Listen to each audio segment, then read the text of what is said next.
नमस्कार। आज हम एक काफी अहम मुद्दे पर बात करने वाले हैं, विमान सुरक्षा। और इसमें भी खास तौर पर बोइंग कंपनी की क्या भूमिका हो सकती है, इस पर थोड़ी गहराई से बात करेंगे। हाँ, मतलब कुछ ऐसी ही जानकारी सामने आई है जो ये सोचने पर मजबूर करती है कि क्या कभी मान लीजिए किसी एयर इंडिया के विमान हादसे में बोइंग की कोई गलती हो सकती है। और ये सवाल इसलिए उठ रहा है क्योंकि जैसा कि पता चला है, बोइंग पहले भी जांच के दायरे में रही है। तो चलिए इसी जानकारी को थोड़ा और खंगालते हैं, देखते हैं कि पुराने मामलों से क्या पता चलता है। मकसद यही है कि जो भी जानकारी है उससे खास बातें निकालें और समझें कि हादसों में कंपनी की जिम्मेदारी कैसे तय होती है। तो पहला सवाल यही मन में आता है कि क्या वाकई बोइंग जैसी इतनी बड़ी विमान बनाने वाली कंपनी को किसी हादसे के लिए जिम्मेदार माना जा सकता है? जानकारी हमें सीधा बोइंग के अतीत की तरफ, खासकर 737 मैक्स विमानों से जुड़े मामलों की ओर ले जाती है। बिल्कुल, और ये बहुत अहम है।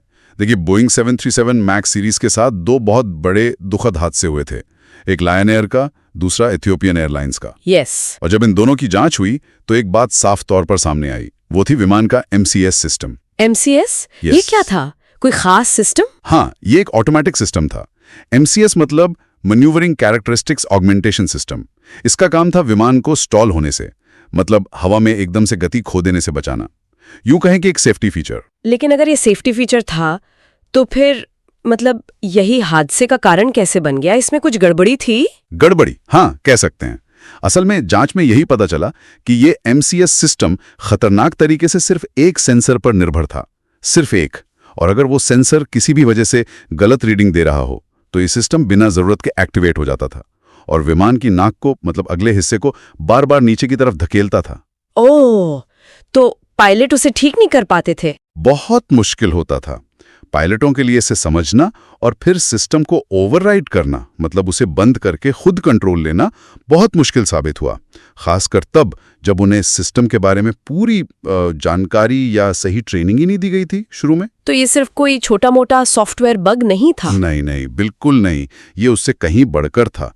ये विमान के डिजाइन और फिर उसको सर्टिफाई करने की जो पूरी प्रक्रिया होती है, उसमें गंभीर खामी की तरफ इशारा कर रहा था। ये सुनना ही काफी डरावना है कि डिजाइन के लेवल पर ऐसी चूक हुई और फिर इसके नतीजे, वो तो जाहिर है बहुत गंभीर रहे होंगे। नतीजे बहुत ही ज्यादा गंभीर थे।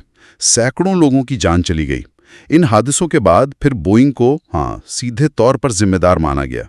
दुनिया भर की जो एविएशन अथॉरिटीज हैं, जैसे अपने यहाँ DGCA है, उन्होंने 737 मैक्स विमानों को महीनों तक उड़ने से रोक दिया, जिसे ग्राउंडिंग कहते हैं। अच्छा, ग्राउंड कर दिया गया था? हाँ, बोइंग को भारी जुर्माना भी देना पड़ा और अपनी प्रक्रियाओं में, अपने काम करने के तरीके में बड़े बदलाव करने पड़े।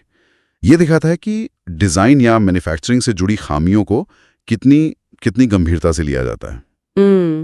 तो अगर हम वापस अपने उस शुरू वाले सवाल पर आएं, वो जो काल्पनिक स्थिति थी एयर इंडिया वाली, कि अगर मान लीजिए किसी एयर इंडिया की उड़ान में बोइंग का कोई विमान शामिल हो, शायद 737 मैक्स नहीं, कोई और, जैसे 777 या 787 ड्रीमलाइनर, तो क्या ये मैक्स वाली घटनाएं तब भी प्रासंगिक होंगी? क्या दूसरे मॉडल्स को लेकर भी ऐसी चिंताएं सुनने में आई हैं? देखिए, जानकारी ये बताती है कि हाँ, प्रासंगिकता तो है, लेकिन थोड़ी सावधानी के साथ। मतलब 737 मैक्स और वो MCS वाला जो मुद्दा था, वो अपनी तरह का एक बहुत ही खास और गंभीर मामला था।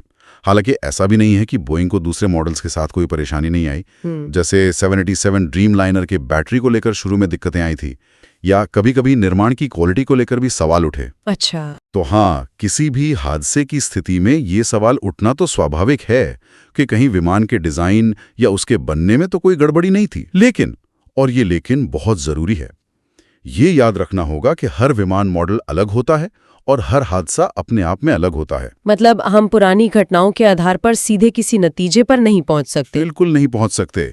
और जो जानकारी हमारे पास है वो भी इसी बात पर जोर देती है। किसी भी विमान हादसे का असली कारण जानने के लिए एक निष्पक्ष और बिल्कुल डिटेल्ड आधिकारिक जांच का इंतजार करना ही सही रास्ता है। अपने यहाँ ये काम AAIB यानी एयरक्राफ्ट एक्सीडेंट इन्वेस्टिगेशन ब्यूरो करता है। सिर्फ अंदाजे लगाना या पिछली बातों के आधार पर किसी को दोषी मान लेना वो ठीक नहीं है। हर मामले की जांच उसके अपने तथ्यों, अपने सबूतों के आधार पर ही होनी चाहिए। तो ठीक है, कुल मिलाकर जो जानकारी हमने देखी उससे तस्वीर ये बन रही है कि बोइंग का इतिहास और खासकर वो 737 मैक्स वाला पूरा मामला ये तो दिखाता है कि बनाने वाले की गलतियां कितनी भारी पड़ सकती हैं और उनकी जवाबदेही बनती है। इसीलिए भविष्य में अगर कोई घटना होती है तो बोइंग पर सवाल उठना तो लाजमी है। पर अंतिम सच, जो फाइनल बात है, वो हमेशा पूरी जांच के बाद ही सामने आती है।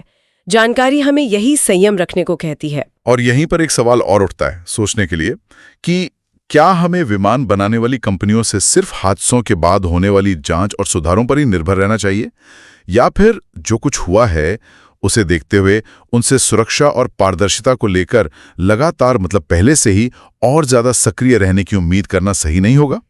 भविष्य में ऐसी दुखद घटनाओं को रोकने के लिए ये प्रोएक्टिव होना कितना जरूरी है, इस पर सोचना